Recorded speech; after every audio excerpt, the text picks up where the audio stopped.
किसी ने क्या खूब कहा है, बड़ा खूबसूरत रिश्ता है मेरा और मेरे प्रभु का। मैं ज़्यादा मांगता नहीं और वह कम देते नहीं। जय श्री कृष्णा दोस्तों, स्वागत है आपका हमारे राधे कृष्ण के इस चैनल पर, जहां मिलते हैं आपको ज्ञानवर्धक, आध्यात्मिक और प्रेरणादायक वीडियो। आप सुन रहे हैं श्रीमद् भागवत गीता का एक शानदार सीरीज, जिसका नाम है भागवत गीता से मिलने वाली सीख। और आज हम जानेंगे कि श्रीमद् भागवत गीता के 9वें अध्याय से क्या सीखा जा सकता है। इस वीडियो में हम बात करेंगे 9वें अध्याय के सार की बहुत ही सरल भाषा और आसान से शब्दों में। अगर आप इस चैनल पर पहली बार आए हैं तो चैनल को सब्सक्राइब जरूर करें। श्रीमद् भागवत गीता के 8वें अध्याय में हमने जाना कि भगवान क्या है और उन्हें कैसे प्राप्त किया जा सकता है, देवता कौन होते हैं,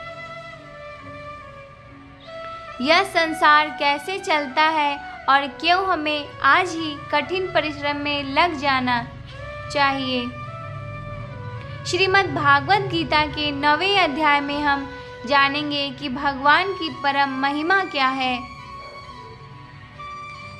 जब हम अलग अलग देवताओं की पूजा करते हैं तो उससे क्या होता है? क्या एक पापी भी भगवान की भक्ति कर सकता है? और मनुष्य जीवन को परम लक्ष्य क्या है? तो चलिए विस्तार से जानते हैं श्रीमद् भागवत गीता के 9वें अध्याय से मिलने वाली सीख और शिक्षाओं के बारे में। 7वें और 8वें अध्याय में भगवान श्री कृष्ण ने भक्ति को योग प्राप्त करने का सरल साधन और योग की उत्तम पद्धति बताया था। 9वें अध्याय में उन्होंने अपनी परम महिमा का व्याख्या किया है, जिससे विषमय श्रद्धा और भक्ति उत्पन्न होती है।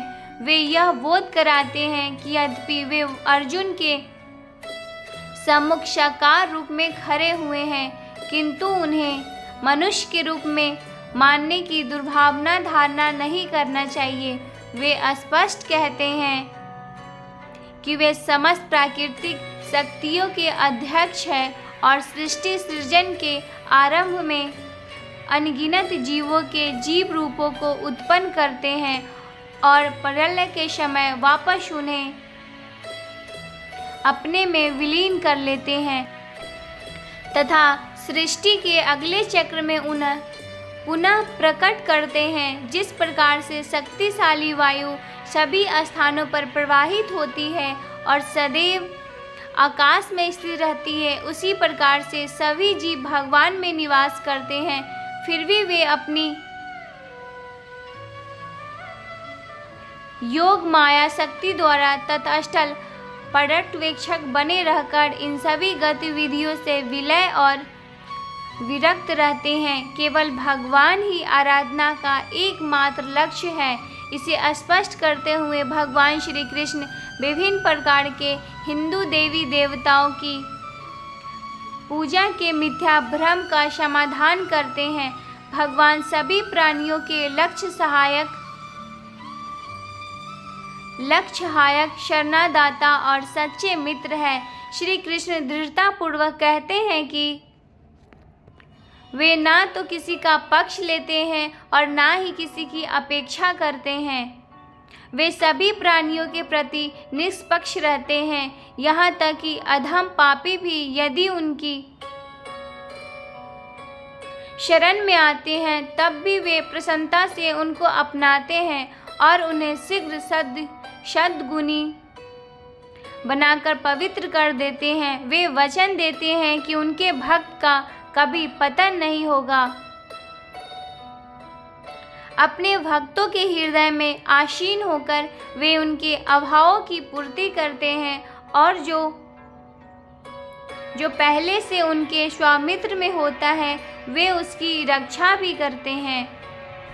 इसलिए हमें सदैव उनका ही चिंतन और आराधना करनी चाहिए तथा मन और शरीर को पूर्णतः उनके प्रति समर्पित कर देना चाहिए।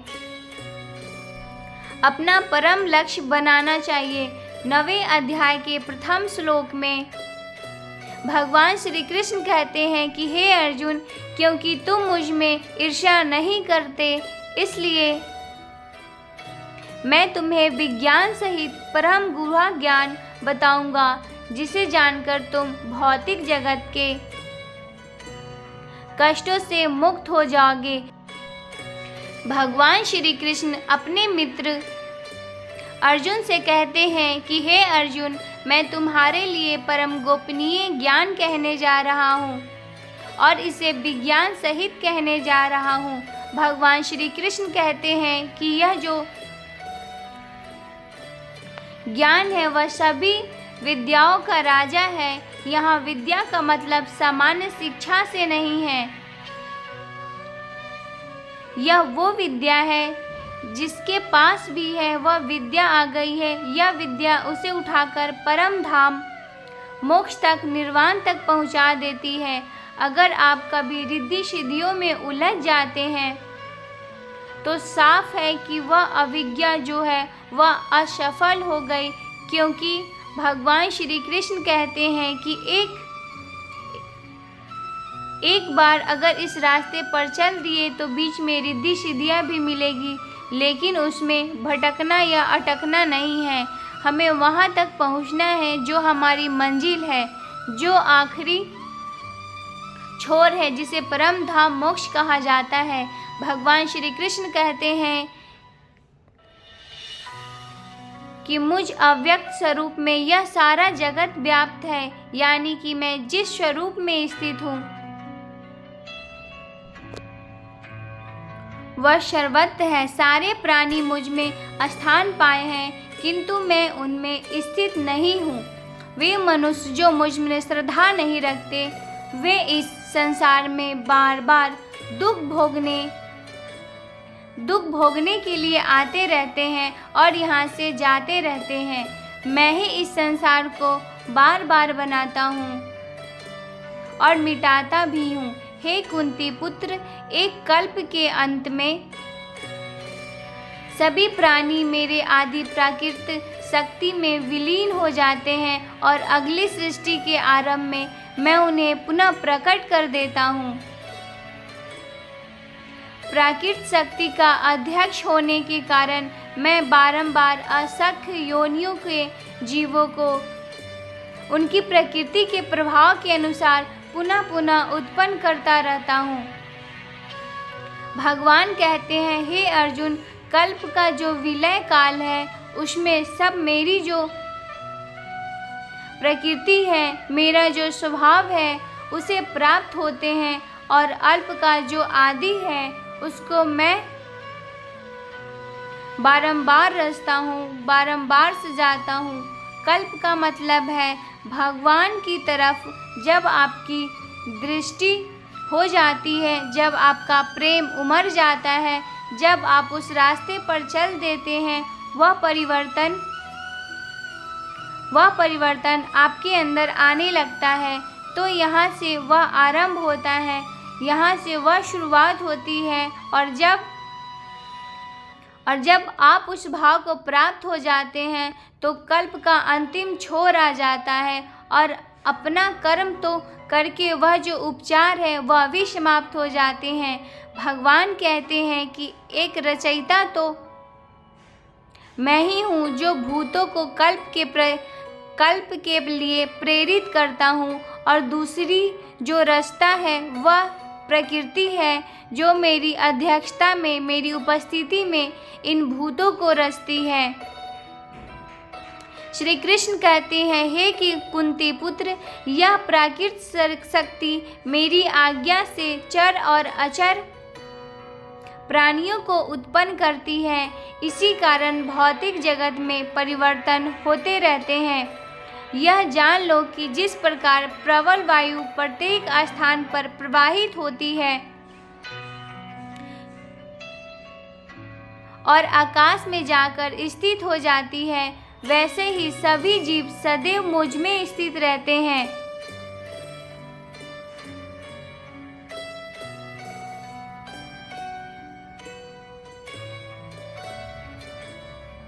शरीर परिवर्तन होता है, आत्मा एक शरीर से दूसरे शरीर में जाती है। तो इस तरीके से कल्प जो है वह 2 प्रकार के होते हैं।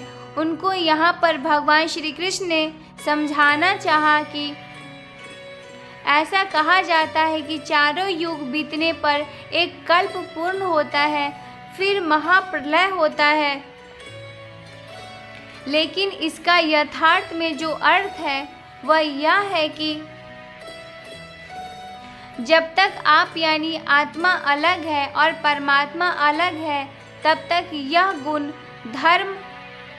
धर्म रहेंगे। इसी के बारे में गोस्वामी तुलसीदास जी ने भी रामचरितमानस में कहा है कि चारों युगों का मतलब है कि चार स्तर है ध्यान में, जिसमें आप निम्न स्तर से शुरू कर फिर आप ऊपर की तरफ बढ़ते हैं और फिर आप प्रकाष्ठा जो है वहाँ तक पहुँच जाते हैं।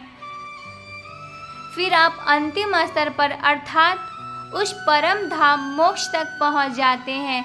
इस प्रकार आत्मा और परमात्मा एक हो जाते हैं और आत्मा का परमात्मा में विलय हो जाता है। श्री कृष्ण कहते हैं कि मैं ही मनुष्यों के उनके कर्मों के अनुसार फल देता हूँ, पुनर्जन्म देता हूँ, लेकिन मुझ में मेरे कर्म का बिल्कुल भी मोह और अहंकार नहीं है। मैं यह कर्म करते हुए भी इस कर्म के बंधन में नहीं बंधता। सब कुछ करके भी मैं यह नहीं मानता कि मैं कुछ करता हूँ। मेरी माया के जाल में फंसने वाले और मुझे नहीं समझने वाले मूर्ख लोग और बेकार की आशा और बेकार के कार्य करने वाले लोग हमेशा इसी संसार में फंसे रह आगे भगवान श्री कृष्ण कहते हैं कि बहुत सारे लोग मुझे समझ नहीं पाते, मेरे रूप को समझ नहीं पाते। मिथ्य है ना कि राजा ही भावना जैसी प्रभु मूर्ति देखी नित्य जैसी। इसी बात का प्रतिपादन इससे भी होता है कि भगवान श्री कृष्ण के युग में भी, उस दौर में भी बहुत से लोगों ने उनके यथार्थ स्वरूप को समझा ही नहीं पाया कि भगवान हमारे साथ रह रहे हैं। कोई उन्हें किस नाम से बुलाता था तो कोई क्या कहता था। उन्होंने जब असली रूप समझा ही नहीं। भगवान यही बात अर्जुन को समझाते हैं। अपने मित्र अपने सखा से कहते हैं कि हे अर्जुन, मैं उस धाम में भी स्थित हूँ, मुझे लोग नहीं समझ पाते। मुझे वह मनुष्य शरीर के आधार वाला समझते हैं, तुच्छ समझते हैं। मैं उस महान ईश्वर रूप में भी स्थित हूँ, लेकिन शरीरधारी, इसलिए यह लोग मुझे नहीं समझ पाते। मुझे मनुष्य कहते हैं और उनका दोष भी नहीं है, क्योंकि जब वह देखते हैं तो उन्हें यह शरीर दिखाई पड़ता है। जब मैं मनुष्य के रूप में अवतार लेता हूँ तब मूर्ख लोग मुझे समस्त प्राणियों के परमात्मा के स्वरूप में पहचानने में समर्थ नहीं होते। प्राकृतिक शक्ति से मोहित होने के कारण ऐसे लोग आसुरी और नास्तिक विचारों को ग्रहण करते हैं। इस मोहित अवस्था में उनके आत्मकल्याण की आशा निरर्थक हो जाती है और उसके ज्ञान की प्रकृति निष्फल हो जाती है। हे पार्थ, किंतु महान आत्माएं जो मेरी दृढ़ शक्ति का आश्रय लेती हैं, वे मुझे समस्त सृष्टि के उद्यम के रूप में जान लेती हैं। वे अपने मन को केवल मुझ में स्थित कर मेरी अनन्य भक्ति करती है। आगे श्री भगवान कहते हैं कि हे अर्जुन, मैं ही संपूर्ण जगत का दाता, ज्ञानी की धारण करने वाला हूँ, पिता यानी कि पालन करने वाला हूँ, पितामह यानी कि मूल उद्गम हूँ। मैं ही वैदिक कर्मकांड हूँ, मैं ही पितामह यानी कि मैं ही यज्ञ हूँ, मैं ही पितरों के लिए जाने वाला तर्पण हूँ, मैं ही औषधियों, जड़ी बूटी और वैदिक मंत्र हूँ, मैं ही घी, अग्नि और यज्ञ का कर्म हूँ। मैं ही इस ब्रह्मांड का पिता, माता, आश्रय और पितामह मैं ही हूँ। मैं ही शुद्धिकर्ता, ज्ञान का लक्ष्य और पवित्र मंत्र ओम हूँ। मैं ही ऋग्वेद, सामवेद और यजुर्वेद हूँ। मैं सभी प्राणियों का परम लक्ष्य हूँ और मैं ही सबका निर्वाह, स्वामी, धाम, आश्रय और मित्र हूँ। मैं ही सृष्टि का आदि, अंत और मध्य और मैं ही भंडार ग्रह और अविनाशी बीज ही हूँ। हे अर्जुन, मैं ही सूर्य को गर्मी प्रदान करता हूँ तथा वर्षा को रोकता और लाता हूँ।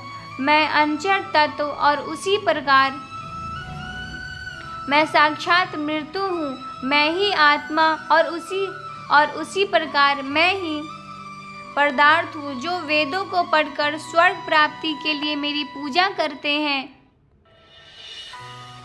वे लोग इंद्र के स्वर्ग का आनंद भोगते हैं, लेकिन उनके स्वर्ग के सुख तभी तक चलते हैं जब तक कि उनके मानव जीवन के पुण्य खत्म नहीं हो जाते, और जब उनके पुण्य खत्म हो जाते हैं तब उनको वापस इसी पृथ्वी लोक पर जन्म लेने आना पड़ता है। किंतु जो मुझको मतलब परमेश्वर को ही सब कुछ मानकर अपने कर्म फल का त्याग कर निरंतर प्रेम करते हैं, मैं उनकी न केवल सभी आवश्यकता पूरी करता हूँ, बल्कि उन्हें सदा के लिए मेरी शरण में भी लेता हूँ। देवताओं को पूजने वाले देवताओं के पास जाते हैं, पितरों को पूजने वाले पितरों के पास जाते हैं, राक्षसों को पूजने वाले राक्षसों के पास जाते हैं, और मुझ मानने वाले सदा मेरे पास आते हैं। देवताओं, पितरों और भूतों को पूजने वाले का ज्ञान सीमित होता है और उनको फिर इस मृत्यु लोक में आना ही पड़ता है। इसलिए अर्जुन, तू भी अगर कुछ खाता है, दान करता है, तप करता है, कर्म करता है, तो मुझको ही अर्पण करके करना। इस प्रकार से तू मुझको ही प्राप्त हो जाएगा। मेरे लिए प्रिय और अप्रिय सब बराबर है। यहाँ तक कि अगर कोई बहुत ही दुराचारी हो, चाहे वह स्त्री हो या पुरुष हो, चाहे राजा हो या भिखारी हो, वह भी मुझ में आसक्त होकर इस भाव सागर से तर जाता है। इसलिए अगर तू भी मुझ में समर्पित रहेगा तो मुझे ही प्राप्त करेगा। मित्रों, यहाँ भगवान स्पष्ट करते हैं कि जिस मनुष्यों की रुचि वैदिक कर्म कांडों का पालन करने में होती है, वे देवताओं का स्वर्ग लोक प्राप्त करते हैं। किंतु जब उनके पुण्य कर्म छिन्न हो जाते हैं, तब उन्हें लौटकर पुनः पृथ्वी लोक में आना पड़ता है। लेकिन जो परम प्रभु की भक्ति में तली रहते हैं, वे उनके पास जाते हैं। इसलिए श्री कृष्ण उनके प्रति की जाने वाली विशुद्धि भक्ति को सर्वोत्तम बताते हुए उसकी प्रशंसा करते हैं। ऐसी भक्ति में लीन होकर जो कुछ भी हमारे पास है, वह सब भगवान को समर्पित करते हुए हमें भगवान की इच्छा के साथ पूर्ण रूप से एक निष्ठ होकर के जीवन यापन करना चाहिए। ऐसे शुद्ध भक्ति पाकर हम कर्म के बंधनों से मुक्त रहेंगे और भगवान के गण संबंध स्थापित करने के लक्ष्य को पा लेंगे। दोस्तों, जैसा कि भगवान श्री कृष्ण ने कहा कि जो जिसकी पूजा करता है, मैं उसको उसी से जोड़ देता हूँ। इस बात का बहुत गहरा अर्थ है। हमारे जीवन में हम जिस तरह के इंसान की संगत में रहते हैं, समय बीतने के साथ हमारी सोच, हमारे विचार पर भी उसका असर होने लगता है। अगर हम नकारात्मक वाले विचारों लोगों के साथ रहते हैं तो हमारे विचार भी नकारात्मक होने लगते हैं। इसलिए नकारात्मक सोच वाले लोगों से दूर रहना चाहिए और जो लोग सकारात्मक रहते हैं, जिनका ज़िंदगी में कुछ करने का मकसद होता है, उसके साथ रहना चाहिए, उनका आदर करना चाहिए। क्योंकि आज भले ही वह कुछ भी हो न हो, लेकिन जैसा कि भगवान ने कहा कि जैसी भावना वैसे नतीजा, तो उसी प्रकार से सही रास्ते पर चलने वाले एक दिन मंजिल तक पहुंच ही जाते हैं और अपने लक्ष्य को प्राप्त कर लेते हैं। दोस्तों, मैं आशा करता हूँ आपको इस वीडियो में बहुत कुछ सीखने को मिला होगा। आपको ये वीडियो अच्छी लगी हो तो कमेंट में जय श्री कृष्णा लिखना ना भूलें। जय श्री कृष्णा। राधे राधे।